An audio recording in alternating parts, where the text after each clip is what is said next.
여러분께 한 가지 장면을 먼저 그려드리겠습니다. 깊은 산속입니다. 10월의 밤이고 기온은 영하에 가깝습니다. 나무들이 빽빽하게 들어선 산길에 가로등 하나 없습니다. 불 때마다 낙엽이 쏟아지고 짐승 소리가 어둠 속 어딘가에서 들려옵니다. 그리고 그 어둠 속에 한 여자가 홀로 앉아 있습니다. 휠체어가 없습니다. 지팡이도 없습니다. 두 다리는 움직이지 않습니다. 입고 있는 것은 얇은 가을 점퍼 하나. 핸드폰은 어디에도 없습니다. 지갑도 물도 아무것도 없습니다. 그녀 옆에 남아있는 것은 저 아래 산길로 사라진 차 한 대의 미등이 남긴 붉은 잔상뿐입니다. 그 차는 남편의 차였습니다. 그 차는 돌아오지 않았습니다. 오늘 이야기의 주인공 박지수 씨가 청산시 외곽 산중에 버려진 것은 2023년 10월의 어느 목요일 밤이었습니다. 결혼 15년 차 하반신 마비 판정을 받은 지 2달이 채 되지 않은 시점이었습니다. 그 산속에 홀로 남겨진 밤 지수 씨는 울지 않았다고 합니다. 울 수가 없었습니다. 울기에는 너무 많은 것이 한꺼번에 무너지고 있었습니다. 15년의 결혼, 함께 만들어 온 집, 믿어왔던 사람, 그 모든 것이 그날 밤 차 한 대와 함께 떠나버렸습니다. 그 대신 지수 씨의 머릿속에 떠오른 것은 단 하나의 생각이었다고 합니다. 절대로 이대로 끝낼 수 없다.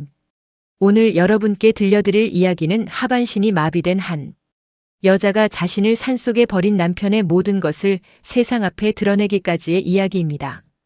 분노와 계획, 고통과 용기, 그리고 마침내 찾아온 통쾌한 반격에 관한 이야기입니다. 이 이야기는 창작입니다.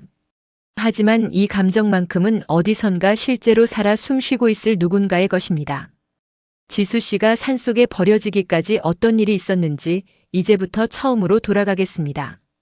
그날 밤의 이야기를 이해하려면 먼저 박지수라는 사람이 어떤 사람인지부터 알아야 합니다. 그리고 한재혁이라는 남자가 어떤 사람인지도. 1981년 청산시에서 태어난 박지수 씨는 동네에서 지수라고 하면 모르는 사람이 없는 아이였습니다. 공부도 잘했고 운동도 잘했으며 무엇보다 사람을 잘 챙기는 아이였습니다. 어머니가 오랜 투병 생활을 하는 동안 중학교 때부터 집안일을 도맡아 했고 그러면서도 성적이 떨어지지 않았습니다. 선생님들은 지수를 두고 저 애는 어른이 될수록 빛날 아이라고 했습니다. 고등학교를 마친 지수 씨는 장학금을 받고 청산시 인근 대학교 간호학과에 진학했습니다. 병원에서 일하는 것이 꿈이었습니다. 아픈 어머니를 곁에서 돌보면서 자란 탓인지 아픈 사람 곁에 있는 일이 두렵지 않았고 오히려 자신이 할 수 있는 가장 의미 있는 일처럼 느껴졌습니다. 대학 졸업 후 청산시 중심에 있는 청산병원에 취직했습니다. 정형외과 병동 간호사로 시작해서 꼼꼼하고 성실하다는 평을 받으며 6년 만에 수간호사 대리 역할을 맡게 되었습니다. 선배들은 지수 씨를 좋아했고 후배들은 지수 씨를 따랐습니다. 환자들은 그 간호사 선생님이 있으면 마음이 놓인다는 말을 남겼습니다. 그런 지수 씨에게 27이 되던 해봄 한재혁이라는 남자가 나타났습니다. 한재혁 씨는 청산시에 본사를 둔 중견 건설회사인 한림건설의 영업팀 과장이었습니다. 30살 키가 크고 말솜씨가 좋으며 자신감이 넘치는 사람이었습니다. 회사 프로젝트 관련으로 청산병원을 방문했다가 지수 씨와 마주쳤고 그 자리에서 바로 연락처를 물었습니다. 지수 씨는 처음엔 거절했습니다. 직장에서 만난 사람이었고 첫인상이 너무 자신감 넘쳐서 오히려 부담스러웠습니다. 하지만 재혁 씨는 포기하지 않았습니다. 2번, 3번 병원을 찾아왔고 매번 꽃 한 송이씩을 들고 왔습니다. 화려하지 않은 작은 꽃이었습니다. 그 성의가 지수 씨의 마음을 조금씩 열었습니다. 사귄 지 2년 만에 결혼했습니다.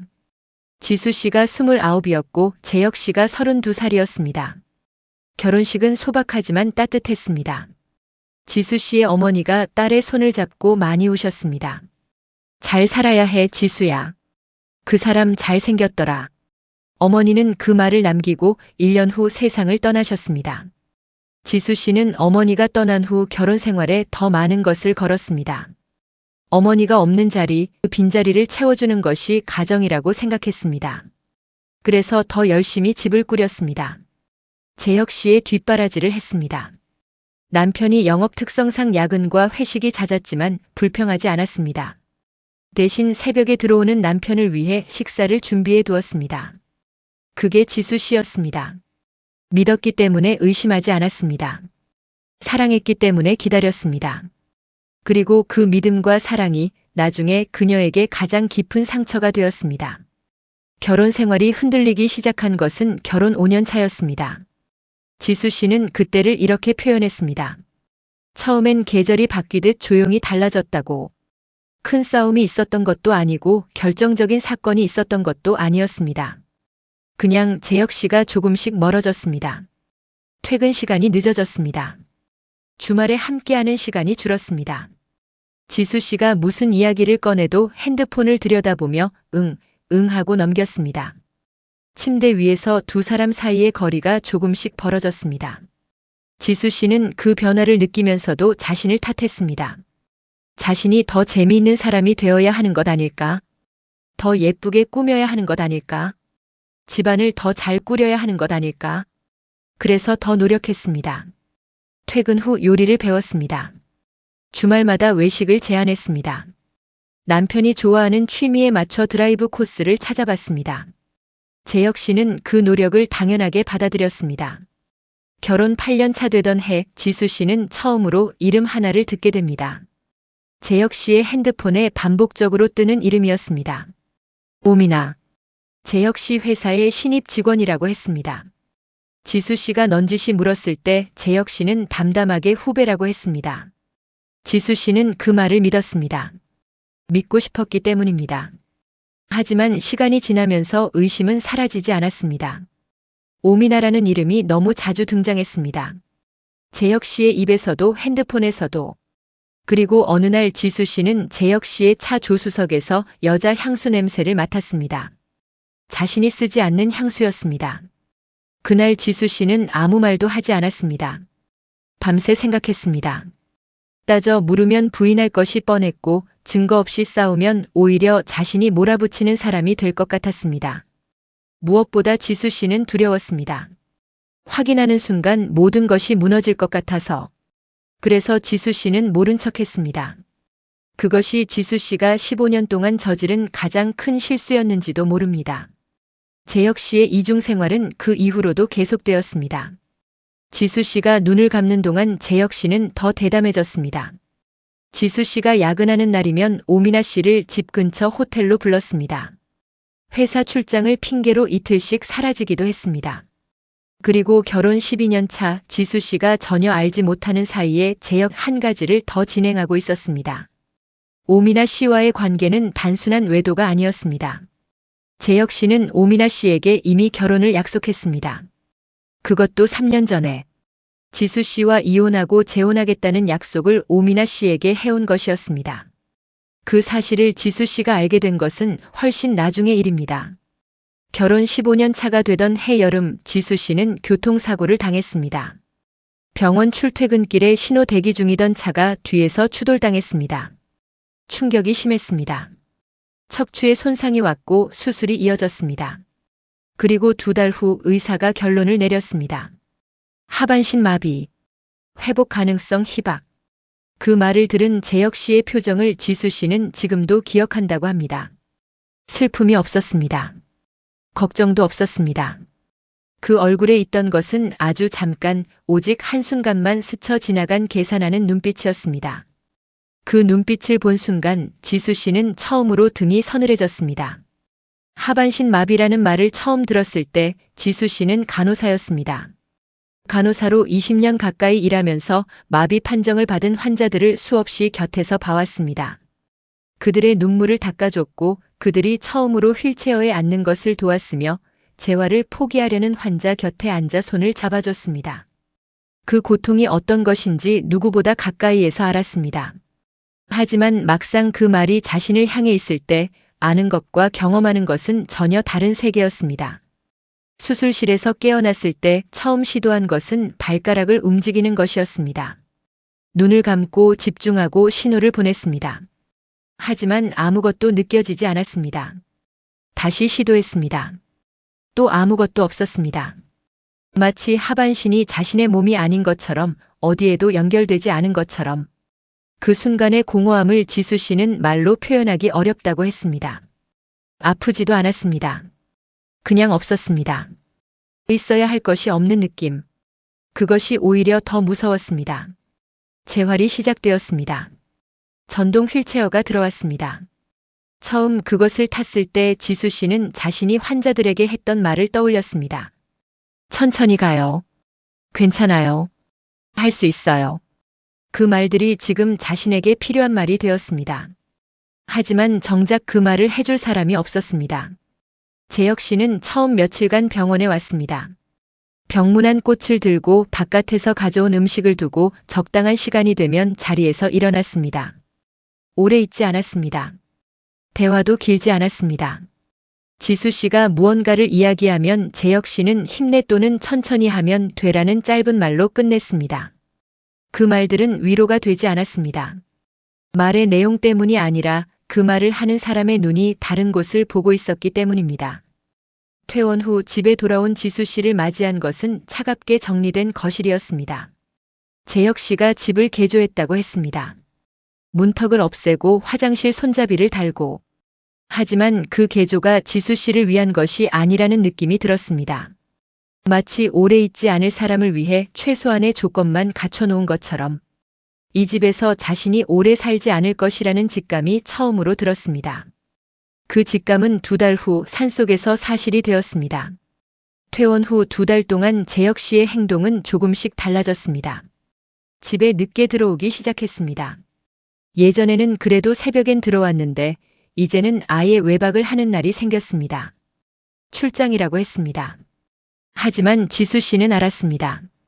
출장은 월요일부터 금요일 사이에 있는 법인데 재혁 씨의 외박은 금요일과 토요일에 집중되었습니다. 그리고 집안의 지수 씨 물건들이 조금씩 없어지기 시작했습니다. 재혁 씨는 정리했다고 했습니다. 어디로 정리했는지는 말하지 않았습니다. 통장 잔액도 달라졌습니다. 지수 씨 명의의 통장인데 어느 날 잔액을 확인하니 예상보다 훨씬 줄어 있었습니다. 물었더니 의료비 처리했다고 했습니다. 하지만 의료비 내역과 맞지 않는 금액이었습니다. 지수 씨는 그 모든 것을 기억했습니다. 그리고 사고가 난 지 2달이 되던 주 목요일 밤 재혁 씨가 말했습니다. 드라이브 한번 할까? 산 공기 마시면 기분 나아질 거야. 지수 씨는 망설였습니다. 하지만 오랫동안 집에만 있었고 바깥 공기가 그리웠습니다. 그래서 따라 나섰습니다. 차는 청산시 외곽으로 빠졌습니다. 산길로 접어들었습니다. 점점 깊어졌습니다. 지수 씨는 이상함을 느꼈지만 말하지 않았습니다. 차가 멈췄습니다. 재혁 씨가 내렸습니다. 지수 씨의 문을 열어줬습니다. 부축해서 산길 옆 평평한 바위 위에 앉혔습니다. 잠깐만 있어. 바람 좀 쐬고 와. 그리고 차 문이 닫혔습니다. 엔진 소리가 났습니다. 헤드라이트가 멀어졌습니다. 미등의 붉은 빛이 어둠 속으로 사라졌습니다. 5분이 지났습니다. 10분이 지났습니다. 30분이 지났습니다. 차는 돌아오지 않았습니다. 재혁 씨가 왜 그날 밤 지수 씨를 산속에 버렸는지 그 이유는 나중에 밝혀집니다. 하지만 지수 씨는 그날 밤 바위 위에 홀로 앉아서 이미 거의 모든 것을 이해했다고 합니다. 지난 15년간 느껴온 것들이 그 어둠 속에서 한꺼번에 정리되었습니다. 서랍 안에 쑤셔 넣어두었던 기억들, 눈 감고 지나쳤던 순간들, 믿고 싶어서 의심하지 않았던 수많은 날들이 하나의 선으로 이어졌습니다. 오미나라는 이름, 향수 냄새, 사라진 통장 잔액, 치워진 물건들, 그리고 하반신 마비 판정 후 달라진 재혁 씨의 눈빛. 그 모든 것이 말해주고 있었습니다. 재혁 씨는 지수 씨가 필요 없어진 것이 아니었습니다. 처음부터 필요가 없어질 때를 기다리고 있었습니다. 나중에 확인된 사실이지만 재혁 씨는 오미나 씨에게 이혼을 약속한 날짜를 정해두고 있었습니다. 지수 씨가 사고를 당한 직후부터 그 날짜를 앞당기기 시작했고 하반신 마비 확정 판정이 나온 후 오미나 씨에게 이렇게 말했다고 합니다. 이제 시간 문제야. 걔는 혼자서 아무것도 못해. 그리고 실제로 재혁 씨는 지수 씨 모르게 여러 가지를 처리하기 시작했습니다. 공동 재산이었던 아파트를 자신의 단독 명의로 전환하는 서류를 준비했습니다. 지수 씨가 퇴원 후 서명한 서류들 중 일부는 그 절차의 일부였습니다. 지수 씨는 당시 진통제와 수면제로 판단력이 흐려진 상태였습니다. 지수 씨 명의의 예금 일부를 빼간 것도 이 시기였습니다. 그리고 재혁 씨는 마지막 계획을 세웠습니다. 지수 씨가 스스로 떠나게 만드는 것. 그러면 이혼 과정에서 법적으로 유리해질 수 있었습니다. 하지만 지수 씨는 떠나지 않았습니다. 집에 있었습니다. 재혁 씨가 원하는 서류에 서명하지 않았습니다. 그래서 재혁 씨가 택한 방법이 그날 밤 드라이브였습니다. 산속에 데려다 두면 스스로 나오지 못할 것이고 혹한의 밤을 맞으면 무너질 것이라고 생각한 것 같습니다. 혹은 더 나쁜 생각을 했는지도 모릅니다. 그것은 나중에 지수 씨가 변호사에게 들은 이야기였고 지수 씨는 그 말을 들을 때 전혀 놀라지 않았다고 합니다. 이미 그날 밤 바위 위에서 알고 있었으니까요. 재혁 씨와 오미나 씨의 관계가 단순한 외도가 아니라는 것도 지수 씨는 그날 밤 처음으로 명확하게 정리했습니다. 재혁 씨는 처음부터 오미나 씨와 함께할 계획을 세우고 있었습니다. 지수 씨를 처리해야 할 것으로 보고 있었습니다. 그것이 이 결혼의 진짜 모습이었습니다. 어둠 속에서 지수 씨는 무릎 위에 손을 올려놓았습니다. 느껴지지 않는 두 다리, 움직이지 않는 발. 하지만 그 손끝에서 무언가가 타오르기 시작했습니다. 이것은 끝이 아니다. 이것은 시작이다. 그 생각이 아주 단단하게 자리를 잡았습니다. 지수 씨가 산속 바위 위에 앉아 있은 지 2시간이 지났습니다. 기온이 더 내려갔습니다. 손가락 끝이 굳기 시작했습니다. 점퍼 하나로는 10월의 산 추위를 막을 수 없었습니다. 지수 씨는 두 팔로 자신의 몸을 끌어안으며 체온을 지키려 했습니다. 핸드폰이 없었습니다. 차에서 내릴 때 재혁 씨가 잠깐이면 되니까 놔두고 가라고 했고 지수 씨는 그 말을 의심하지 않았습니다. 그것이 계획의 일부였다는 것을 그 순간엔 몰랐습니다. 지수 씨는 주위를 살폈습니다. 산길이 아래로 이어지고 있었습니다. 가로등 하나 없었습니다. 달빛이 나뭇가지 사이로 가늘게 들어왔습니다. 어디선가 물소리가 났고 그 너머에 짐승 소리가 들렸습니다. 걸을 수 없었습니다. 뛸 수도 없었습니다. 지수 씨가 할 수 있는 것은 오직 두 팔로 바닥을 짚어 천천히 이동하는 것뿐이었습니다. 그녀는 시작했습니다. 바위에서 내려와 산길 쪽으로 천천히 이동했습니다. 양손으로 지면을 짚고 하반신을 끌며 한 뼘씩 앞으로 나아갔습니다. 돌멩이에 손바닥이 긁혔습니다. 낙엽이 5단으로 들어왔습니다. 경사가 있는 곳에서는 몸이 미끄러졌습니다. 한 번은 옆으로 넘어져 한참 일어나지 못했습니다. 하지만 멈추지 않았습니다. 얼마나 지났을까요? 지수 씨는 시간 감각을 잃었다고 합니다. 그냥 움직였습니다. 아픈지도 모르고 추운지도 잊었습니다. 오직 한 걸음 또 한 걸음. 산길이 조금씩 넓어졌습니다. 아스팔트 포장이 시작되었습니다. 그리고 저 멀리 차 한 대의 헤드라이트가 보였습니다. 지수 씨는 소리쳤습니다. 힘이 없는 소리였지만 그 소리는 어둠을 갈랐습니다. 차가 멈췄습니다. 문이 열리며 중년 남자가 내렸습니다. 산길에서 늦게 내려오던 등산객이었습니다. 그 남자는 손전등을 들고 지수 씨 쪽으로 달려왔습니다. 여기서 뭐 하세요? 괜찮으세요? 지수 씨는 그 손전등빛 안에서 처음으로 자신의 손을 내려다봤습니다. 피가 나 있었습니다.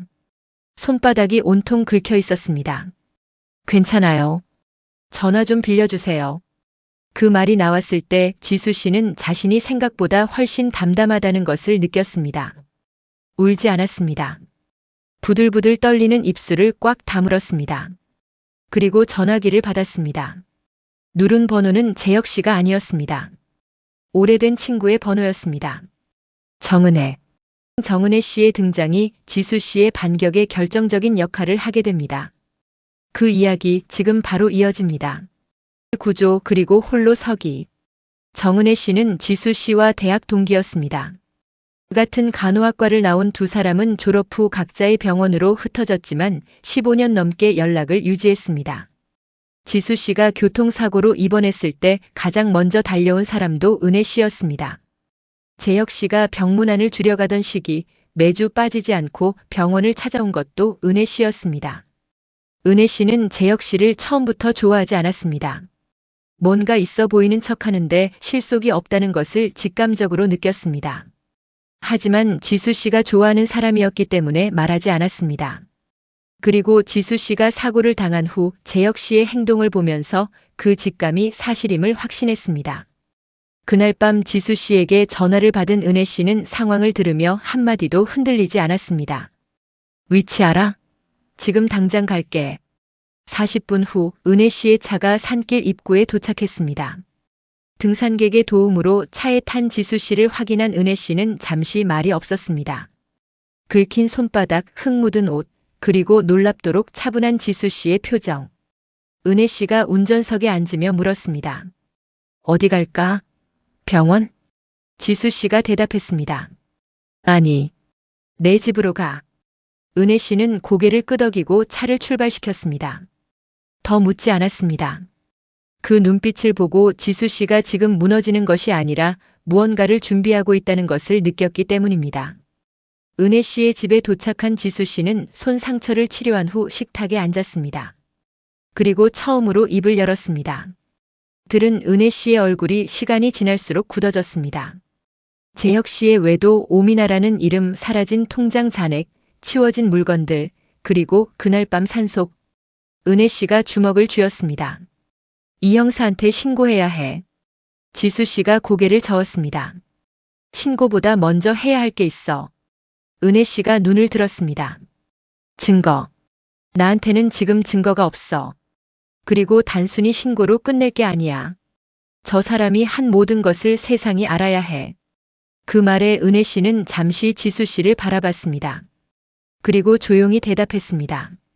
뭐가 필요해? 그날 밤 두 사람은 새벽까지 이야기했습니다. 지수 씨가 기억하는 모든 것을 은혜 씨가 적어 내려갔습니다. 날짜, 금액, 이름, 상황. 지수 씨의 기억은 정확했습니다. 두려움 속에서도 모든 것을 기억하고 있었습니다. 그것이 지수 씨의 무기였습니다. 다음 날 아침 지수 씨는 재혁 씨에게 연락을 하지 않았습니다. 재혁 씨도 연락을 하지 않았습니다. 그 침묵이 모든 것을 말해줬습니다.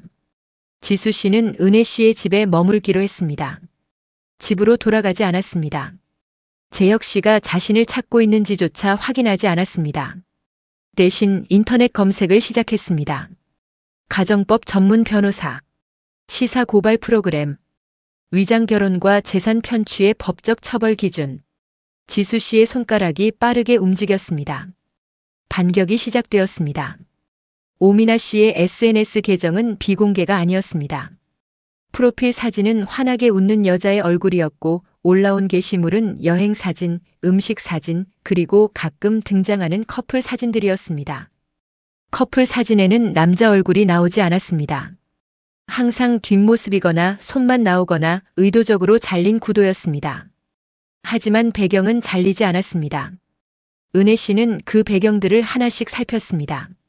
어느 여행지에서 찍힌 사진의 배경 속에 재혁 씨 차의 번호판 일부가 찍혀 있었습니다. 또 다른 사진에는 재혁 씨가 즐겨가는 골프장의 간판이 흐리게 보였습니다. 그리고 가장 중요한 것, 지수 씨가 입원해 있던 기간 중 올라온 게시물이었습니다. 위치 정보가 켜진 채로 올라온 사진이었는데 그 위치가 지수 씨의 집이 있는 아파트 단지 인근이었습니다. 지수 씨가 입원 중일 때 오미나 씨는 지수 씨의 집 주변에 있었습니다.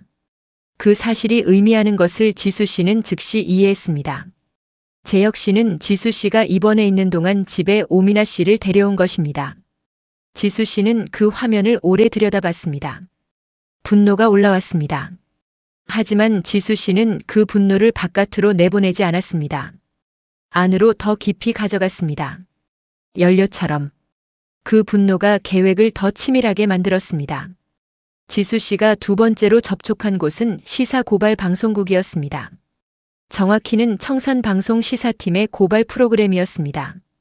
그 프로그램은 매주 실제 사연을 바탕으로 한 고발 리포트를 방영하는 것으로 알려져 있었습니다.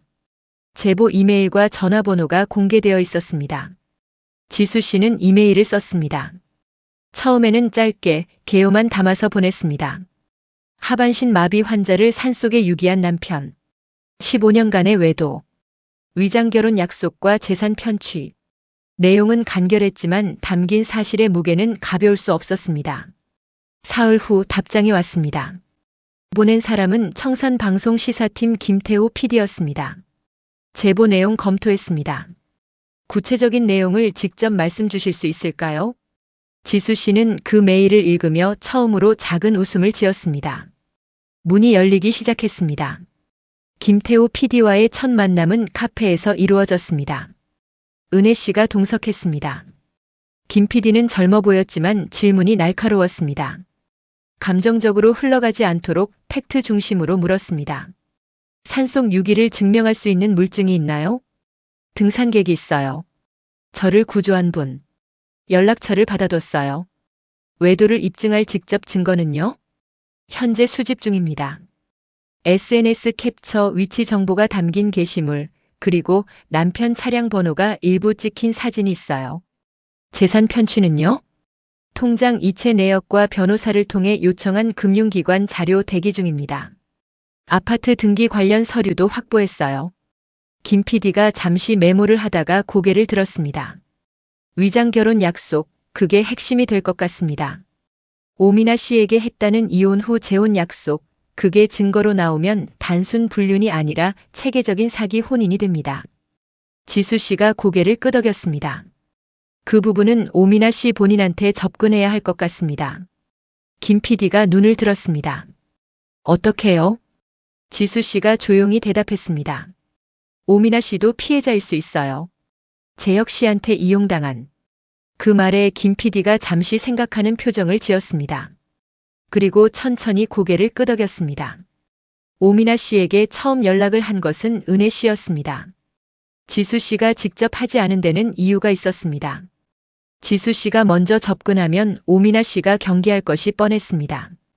그리고 무엇보다 지수 씨는 오미나 씨에게 분노를 쏟아붓고 싶지 않았습니다. 오미나 씨를 이용하고 싶지도 않았습니다. 진실을 알려주고 싶었습니다. 은혜 씨는 오미나 씨의 직장으로 찾아갔습니다. 점심시간 회사 앞에서 기다렸습니다. 오미나 씨가 나왔을 때 은혜 씨는 조용히 다가가 말했습니다. 박지수 씨 친구예요. 잠깐 이야기할 수 있을까요? 오미나 씨의 얼굴이 굳었습니다. 주변을 살폈습니다. 도망가려는 기색이 있었습니다. 하지만 은혜 씨가 한마디를 더했습니다. 재혁 씨가 당신한테도 거짓말을 했을 수 있어요. 그 이야기를 하려는 거예요. 오미나 씨가 멈췄습니다. 두 사람은 근처 카페에 앉았습니다. 은혜 씨는 감정을 드러내지 않고 사실만 전달했습니다. 지수 씨가 교통사고를 당한 날짜, 재혁 씨의 행동, 산속 유기, 통장 이체 내역, 그리고 아파트 명의 이전 시도. 오미나 씨의 표정이 처음에는 강경했습니다. 하지만 이야기가 이어지면서 그 표정이 흔들리기 시작했습니다. 재혁 씨가 이혼을 언제 해주겠다고 했나요? 오미나 씨가 입술을 깨물었습니다. 작년에 올해 아니라고 했어요. 은혜 씨가 서류 하나를 꺼냈습니다. 아파트 등기 사항이었습니다. 지금도 지수 씨 명의가 공동으로 남아 있어요. 이혼이 안 됐으니까요. 재혁 씨는 지금 두 곳에 두 가지 약속을 하고 지수 씨한테는 결혼을 유지하는 척, 당신한테는 이혼하는 척. 오미나 씨가 테이블 위에 손을 올렸습니다. 그 손이 미세하게 떨렸습니다. 저한테도 재산 관련 서류에 서명을 시켰어요. 은혜 씨가 눈을 들었습니다. 어떤 서류요? 오미나 씨가 천천히 말했습니다. 재혁 씨가 자신 명의로 일부 재산을 이전해 둔다고 했고 나중에 재혼하면 함께 쓸 수 있다고 했다는 것. 그 서류에 사인했다는 것. 그것이 사실은 지수 씨 명의의 예금을 오미나 씨 명의로 이전한 것이었다는 것을 오미나 씨는 그제야 이해했습니다. 재혁 씨는 두 여자를 동시에 이용하고 있었습니다. 오미나 씨가 천천히 고개를 들었습니다. 그 눈에 눈물이 맺혔습니다. 저도 속은 거예요? 은혜 씨가 대답했습니다. 그래서 이야기하러 온 거예요. 그날 오미나 씨는 자신이 가진 것들을 꺼냈습니다. 재혁 씨와 주고받은 메시지. 재혁 씨가 이혼 후 재혼을 약속한 음성 파일. 그리고 자신이 서명한 서류의 사본. 그것들이 지수 씨의 손에 들어온 날 퍼즐이 완성되었습니다. 증거가 모이는데 걸린 시간은 총 2달이었습니다. 지수 씨가 산속에서 내려온 날부터 모든 것이 준비된 날까지. 2달은 길지 않은 시간이지만 그 안에서 지수 씨가 움직인 것은 방대했습니다. 법적으로는 이미 움직이고 있었습니다. 이 변호사가 재산 처분 금지 가처분을 신청했고 법원이 받아들였습니다. 덕분에 재혁 씨는 아파트를 팔거나 명의를 완전히 이전하는 것이 불가능해졌습니다. 은행 계좌에 대한 접근도 제한되었습니다. 재혁 씨는 그제야 지수 씨가 사라지지 않았다는 것을, 그리고 가만히 있지 않았다는 것을 알았습니다. 재혁 씨가 먼저 연락을 해왔습니다. 처음에는 문자였습니다. 어디 있어? 걱정했어. 지수 씨는 답하지 않았습니다. 그 다음은 전화였습니다. 지수 씨는 받지 않았습니다. 마지막으로 재혁 씨가 은혜 씨의 집으로 직접 찾아왔습니다. 초인종을 눌렀습니다. 열리지 않았습니다. 재혁 씨는 한동안 문 앞에 서 있었습니다. 목소리가 들렸습니다. 지수야, 나와봐. 이야기하자. 지수 씨는 창 너머에서 그 목소리를 들었습니다. 흔들리지 않았습니다. 아무런 동요가 없었습니다. 그 목소리가 과거에는 위로가 됐을 것입니다. 하지만 지금은 그냥 낯선 사람의 목소리처럼 들렸습니다. 재혁 씨가 돌아간 후 지수 씨가 이 변호사에게 연락했습니다. 이제 방송 쪽으로 넘겨도 될 것 같아요. 이 변호사가 확인했습니다. 자료는 모두 준비됐나요? 네. 재혁 씨와 오미나 씨의 메시지, 이혼 후 재혼 약속 음성 파일, 통장 이체 내역, SNS 사진 캡처와 위치 데이터 산속 유기 당시 저를 구조한 등산객의 진술서. 모두 있어요. 이 변호사가 잠시 침묵했습니다. 완벽하네요. 지수 씨가 대답했습니다. 시작할게요. 김태호 PD에게 최종 자료를 넘긴 것은 11월 중순이었습니다. 자료를 받은 김 PD는 이틀 후 전화를 했습니다. 방영 일정 잡겠습니다. 2주 후 수요일 방송 어떤가요? 지수 씨가 대답했습니다. 좋아요. 그 짧은 대답 안에 2달의 시간이 담겨 있었습니다. 방송 전 김 PD는 재혁 씨에게 공식 취재 요청을 보냈습니다. 이것은 방송 절차상 의무적인 것이었습니다. 취재 대상에게 사전에 입장을 물어보는 것. 재혁 씨는 그 취재 요청서를 받은 날 처음으로 상황을 파악했습니다. 변호사를 선임했습니다. 급하게 이 변호사 측에 연락을 해왔습니다. 합의를 이야기했습니다. 하지만 지수 씨는 합의 제안을 거절했습니다. 이건 돈의 문제가 아니에요. 세상이 알아야 해요. 방송이 나간 것은 11월 마지막 주 수요일 밤이었습니다. 청산방송 시사 고발 프로그램 진실을 말하다의 메인 리포트로 편성되었습니다. 방영 시작 전부터 SNS에서 예고편이 돌기 시작했습니다.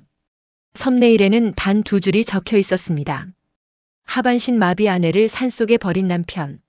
15년 이중 생활의 전말. 그 예고편이 올라간 지 2시간 만에 조회수 10만을 넘겼습니다. 방송 당일 밤 9시. 지수 씨는 은혜 씨의 집 거실에서 TV를 켰습니다. 화면에 청산방송 로고가 뜨고 진행자의 목소리가 흘러나왔습니다. 그리고 리포트가 시작되었습니다. 화면에는 청산시 외곽 산길이 나왔습니다. 밤의 산길. 어둠 속에 홀로 바위 위에 앉아있는 재현 배우의 모습이 이어졌습니다. 진행자의 내레이션이 낮고 차분하게 깔렸습니다. 2023년 10월 한 여성이 청산시 외곽 산중에 홀로 버려졌습니다. 2다리가 마비된 채로. 그를 버린 사람은 15년을 함께 산 남편이었습니다. 지수 씨는 그 장면을 보면서 아무 표정이 없었습니다. 은혜 씨가 옆에서 지수 씨의 손을 잡았습니다. 리포트는 이어졌습니다. 재혁 씨의 이중 생활이 하나씩 공개되었습니다. 오미나 씨와의 외도. 이혼 후 재혼을 약속한 음성 파일이 음성 변조 처리되어 방영되었습니다. 지수 씨 명의 예금의 이체 내역. 아파트 명의 이전 시도. 그리고 산속 유기 당일 등산객의 진술. 모든 것이 순서대로 공개되었습니다. 방송 중반에는 오미나 씨의 인터뷰가 나왔습니다. 얼굴은 모자이크 처리되었습니다. 오미나 씨는 자신도 속았다는 것, 자신이 서명한 서류가 어떤 것이었는지 나중에야 알았다는 것을 이야기했습니다. 목소리가 떨렸습니다. 그리고 리포트 마지막 지수 씨의 인터뷰가 나왔습니다. 얼굴을 드러낸 채였습니다. 모자이크를 요청하지 않았습니다. 지수 씨는 카메라를 똑바로 바라봤습니다. 15년을 믿었어요. 그게 잘못이 아니라는 건 알아요. 하지만 2번은 속지 않겠다고 생각했어요. 그리고 이것을 세상에 알려야 한다고 생각했어요. 나 같은 상황에 있는 사람이 또 있을 수 있으니까요. 진행자가 물었습니다. 지금 어떠세요? 지수 씨가 짧게 웃었습니다. 홀가분해요. 방송이 끝났습니다. 그 순간부터 온라인이 뒤집혔습니다. 청산방송 홈페이지에는 관련 기사와 리포트가 올라갔고 포털 사이트 실시간 검색어에 한재혁 이름이 올랐습니다. SNS에는 방송 캡처와 함께 수천 개의 댓글이 달렸습니다. 한림건설 대표 번호로도 문의 전화가 폭주했습니다. 재혁 씨의 핸드폰은 그날 밤 꺼져 있었다고 합니다. 방송 다음 날 아침 한림건설 본사 앞에 취재진이 모여들었습니다. 재혁 씨는 출근하지 않았습니다. 회사 대변인이 나와 사실관계를 확인 중이라는 짧은 입장을 발표했지만 기자들의 질문 앞에 더 이상 버티지 못하고 건물 안으로 들어갔습니다. 회사 내부 분위기는 방송 당일부터 달라졌습니다. 재혁 씨와 함께 일하던 동료들이 멀어졌고 일부 클라이언트가 계약 보류 연락을 해왔습니다. 재혁 씨의 직속 상사인 임원은 긴급 회의를 소집했고 그 결과 재혁 씨는 방송 이틀 후 직위해제 처분을 받았습니다. 재혁 씨 가족들도 연락을 끊었습니다. 재혁 씨의 형이 전화를 해왔지만 더 이상 편을 들 수 없다는 것을 알리는 내용이었습니다. 방송이 나간 지 사흘 후 재혁 씨는 이 변호사 측으로 연락을 해왔습니다. 이번엔 합의 금액을 2배로 올렸습니다. 하지만 지수 씨는 여전히 거절했습니다. 법적으로 받을 것은 법적으로 받겠습니다. 합의는 없어요. 일주일 후 검찰이 재혁 씨를 출석 요구했습니다. 방송 제보 내용을 바탕으로 경찰에서 고발장이 접수된 것이었습니다. 죄목은 유기, 사기, 재산 횡령이었습니다. 재혁 씨가 경찰서에 출석하는 장면이 사진 기자들에게 포착되어 다시 보도되었습니다. 한때 청산시에서 잘 나가던 건설회사 임원의 모습이 아니었습니다. 고개를 숙인 채 점퍼로 얼굴을 가리며 걸어 들어가는 모습이었습니다.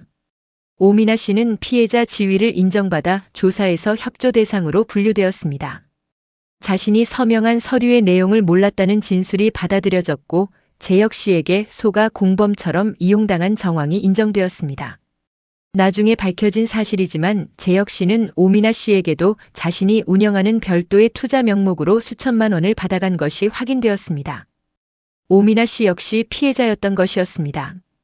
지수 씨의 판단이 맞았습니다. 그리고 이혼 소송이 시작되었습니다. 이 변호사는 재산 분할과 위자료 청구를 동시에 진행했습니다. 재혁 씨가 편취한 예금 내역이 증거로 제출되었고 아파트명의 이전 시도 서류도 제출되었습니다. 재판은 예상보다 빠르게 진행되었습니다. 증거가 명확했기 때문입니다. 판결이 나온 것은 방송 이후 5달 만이었습니다. 이혼 인용. 재산 분할 아파트 지수 씨 단독 소유. 위자료 법원이 인정한 최고 수준. 편취 예금 전액 반환 명령. 그리고 형사 재판에서 재혁 씨는 유기죄와 사기죄로 유죄 판결을 받았습니다. 법정에서 판사가 판결을 읽는 동안 지수 씨는 휠체어에 앉아 정면을 바라봤습니다. 감정이 없어 보인다고 나중에 은혜 씨가 말했습니다. 하지만 지수 씨는 그 순간 감정이 너무 많아서 아무 표정도 지을 수 없었다고 합니다. 판결이 끝나고 봄이 왔습니다. 지수 씨는 청산시 남쪽 조용한 동네에 작은 집을 얻었습니다. 아파트보다 작았지만 그 집의 모든 것이 자신의 것이었습니다. 처음으로 이사 첫날 은혜 씨가 화분을 들고 왔습니다. 주황색 꽃이 달린 작은 화분이었습니다. 뭔 꽃이야? 금잔화. 꽃말이 슬픔을 이긴 기쁨이래.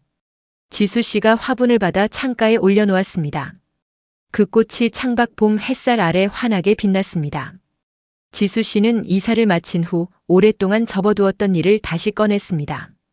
간호사 일이었습니다. 하반신 마비로 현장 간호는 어려워졌지만 할 수 있는 것이 있었습니다. 전화와 온라인 상담을 통한 의료 복지 안내, 장애인 환자와 그 가족들을 위한 정보 제공. 지수 씨가 20년 간호사 경험으로 쌓아온 것들이 그대로 쓰일 수 있는 자리였습니다. 지수 씨는 작은 블로그를 개설했습니다. 이름은 일어서는 중이었습니다. 하반신 마비 환자로서 겪는 일상, 재활 정보, 법적 지원 안내, 그리고 가끔 자신의 이야기. 처음에는 방문자가 적었습니다. 하지만 방송이 나간 후 지수 씨를 기억하는 사람들이 블로그를 찾기 시작했습니다. 댓글이 달렸습니다. 비슷한 처지에 있는 사람들의 이야기가 쌓였습니다. 어느 날 한 댓글이 달렸습니다. 저도 비슷한 상황에 있어요. 어떻게 용기를 냈는지 궁금해요. 지수 씨는 그 댓글에 긴 답변을 달았습니다. 마지막 문장이 이것이었습니다. 버려진 곳에서 시작했어요. 하지만 버려진 건 그 자리였고 나는 아니었어요. 그 답변이 공유되었습니다. 수천 번. 지수 씨가 방송에 나온 후 가장 많이 받은 질문이 있었습니다. 산속에서 혼자 그 밤을 어떻게 버텼어요? 지수 씨는 매번 같은 대답을 했습니다. 버텼다기보다 움직였어요. 가만히 있으면 아무것도 바뀌지 않으니까. 한 뼘씩 앞으로 갔어요. 그 말이 지수 씨가 지금도 살아가는 방식이었습니다. 박지수 씨의 이야기는 여기서 마무리됩니다. 그런데 저는 이 이야기에서 가장 강하게 남은 장면이 판결 순간도 방송 장면도 아니었습니다. 산속 바위 위에서 두 다리가 움직이지 않는 채로 홀로 어둠 속에 남겨진 그 순간. 그때 지수 씨가 선택한 것. 울지 않는 것. 포기하지 않는 것. 두 손으로 바닥을 짚고 한 뼘씩 앞으로 나아가는 것. 그것이 이 모든 것의 시작이었습니다. 우리는 살면서 때로 버려지는 것 같은 순간을 만납니다. 믿었던 사람에게, 믿었던 상황에게. 그 순간이 끝처럼 느껴질 때 지수 씨가 그 산속에서 보여준 것을 기억해 주세요. 버려진 곳이 끝이 아닐 수 있습니다. 그것이 시작이 될 수도 있습니다. 삶의 방향은 어디에서 시작하느냐가 아니라 어디를 향해 움직이느냐에 달려 있으니까요. 지수 씨의 이야기 함께 해주셔서 감사합니다. 이 이야기가 오늘 하루 어딘가에서 혼자 버티고 계신 분께 작은 힘이 되었으면 합니다. 구독과 좋아요, 그리고 이 이야기가 필요한 분께 공유 한번 부탁드릴게요. 여러분의 이야기도 언제든지 기다리고 있습니다.